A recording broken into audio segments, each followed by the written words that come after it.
સ્વાધ્યાય કાર્યમાં તમારું સ્વાગત છે। આજે આપણે જોઈએ ધોરણ 10 ચેપ્ટર નંબર 2 દાખલા નંબર 3। પહેલા બે દાખલા આગલા વિડિયોમાં આપણે જોઈ લીધા છે। આજે આપણે જોઈએ ત્રીજા નંબરનો દાખલો। તો ત્રીજા નંબરના દાખલાની સંખ્યા છે 6x² - 3x - 7x। આના આપણે શૂન્ય શોધવાના છે અને શૂન્ય શોધી સહગુણકનો સંબંધ ચેક કરવાનો। પહેલા તો આપણે જે સંખ્યા જે આપી છે બરાબર છે કે નહીં, તો બરાબર નથી। કેમ કે x ની 2 ઘાત પછી એક ઘાત વાળું પદ આવવું જોઈએ અને પછી અચળ પદ આવવું જોઈએ। આ સંખ્યામાં આપણે અચળ પદ વચ્ચે છે અને એક પદ વાળો સંખ્યા ક્યાં છે? પાછળ। તો આપણે એને ફેરવી દઈએ। 6x ની 2 ઘાત ઓછા 7x ઓછા 3। હવે સંખ્યા કેવી છે આપણી? બરાબર, કેમ કે 2 ઘાત પછી એક ઘાત અને પછી અચળ પદ। આવું કર્યા પછી પહેલી અને છેલ્લી સંખ્યાનો આપણે શું કરવાનો? ગુણાકાર। 6 તરી 18। 18 ના એવા બે ભાગ પાડવાના કે જેનો ગુણાકાર પણ 18 થાય અને સરવાળો કે બાદબાકી કરતા જવાબ પણ કેટલો આવે? આપણે -7। તો અહીંયા આપણે કરીએ 9 દુ 18 ગુણાકાર બરાબર, અને 9 માંથી 2 જાય તો પણ 7। 7 કેવા લેવાના છે? માઈનસ વાળા। તેથી 9 ને કરીએ માઈનસ ની નિશાની અને 2 ને કરીએ વત્તાની નિશાની। હવે 7x ની જગ્યાએ 9 અને 2 ને આપણે મૂકી દઈએ। લખીએ આપણે દાખલો 0 બરાબર 6x ની 2 ઘાત ઓછા 9x વત્તા 2x ઓછા 3। આટલો કર્યા પછી આપણે બે ની શું કરવાની? જોડી બનાવવાની। પહેલી જોડીમાં જે કોમન નીકળે એને કૌંસની બહાર લખવાનું, જે કોમન ના નીકળે એને કૌંસની અંદર લખવાનું। તો x ને અહીંયા x તો કોમન નીકળે છે। 6 અને 9 બંને કોના ઘડિયામાં આવે? 3 ના ઘડિયામાં। તેથી 0 બરાબર 3x ને આપણે શું કરીએ? બહાર કાઢી લે।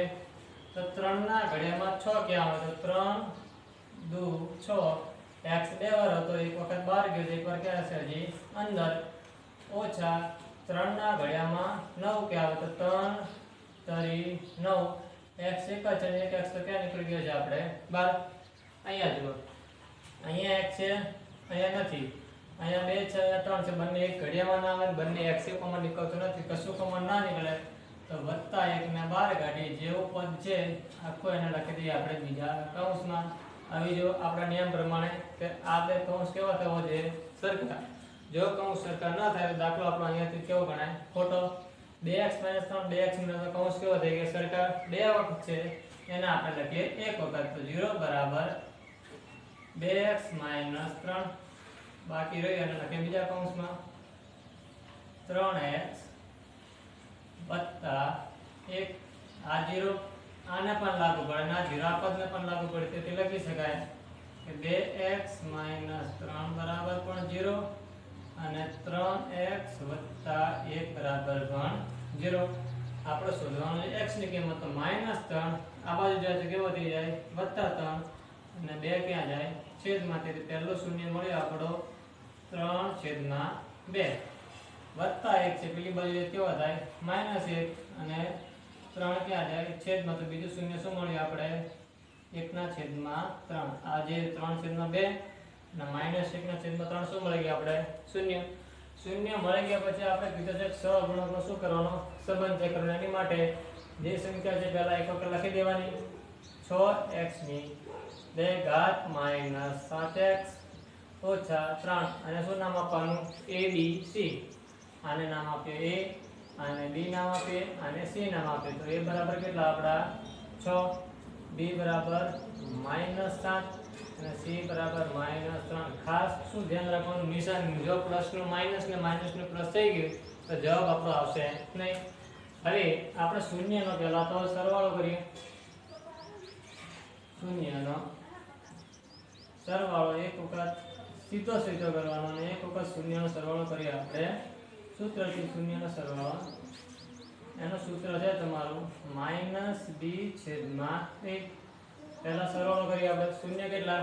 3/2 અને 1/3। તો 3/2 વત્તા -1/3। છેદ સરખા ના આવે તો શું કરવાનો? ચોકડી ગુણાકાર। તેથી 2 એકાને 2, 3 તરી 9 વત્તા ઓછા નિશાની શું થતી આપણી? ઓછાની, અને 2 તરી 6। તો 9 માંથી 2 જાય તો કેટલા રહે?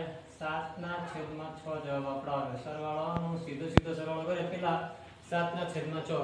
આ જવાબ આપણે સૂત્રોની મદદથી આવે છે કે નહીં તે જોઈ લઈએ. તો -2 છેદમાં a -2 પેલા સૂત્રનો માઈનસ અને b કેટલો છે આપણો -7 છેદમાં a કેટલા છે આપણા 6 તેથી ઓછા ઓછા વત્તા 7 છેદમાં 6 જો અહીંયા પણ જવાબ કેવો આવી ગયો સરખો.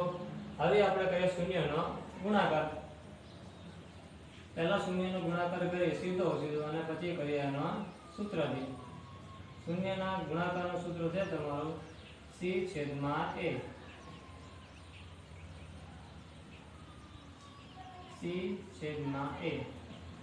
તો પહેલા શૂન્યનો ગુણાકાર શૂન્ય કેટલા આપણા 3/2 અને -1/3. તો 3/2 ગુણ્યા 1/3 આવી જો. ગુણાકાર હોય તો અંશ અંશનો ગુણાકાર અને છેદ છેદનો ગુણાકાર.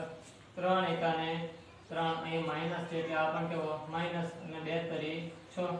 એક જવાબ આવ્યો આપણો 3/6. હવે જોઈએ c છેદમાં 1 કરવાથી પણ આપણો 3/6 આવે છે કે નહીં.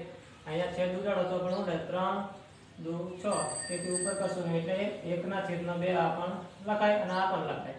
હવે જોઈએ c છેદમાં a આવે છે કે c કેટલા આપણા -3 અને a કેટલા 6. અહીંયા પણ 3 2 6 કરીએ તો 1/2 આ પણ જવાબ લખાય. તેથી ધોરણ 10 સ્વાધ્યાય 2.2 નો ત્રીજો દાખલો કમ્પ્લીટ ગયો છે આપણો પૂરો. 4 5 6 7 નંબરના દાખલા નેક્સ્ટ વિડિયોમાં આપણે જોઈશું. Thank you.